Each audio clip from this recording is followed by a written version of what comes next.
Welcome to the channel. Today, we are going to explore an important feature in the IMO app that allows you to control who can mention you in stories. If you want to manage your privacy and decide who can tag you, this video will guide you through the process clearly and easily.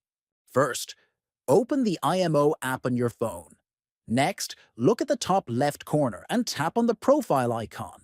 Then scroll down and select the option called Security and Privacy. Then, click on the Story option and look for the Mention settings. This is where you can decide who is allowed to mention you in their stories.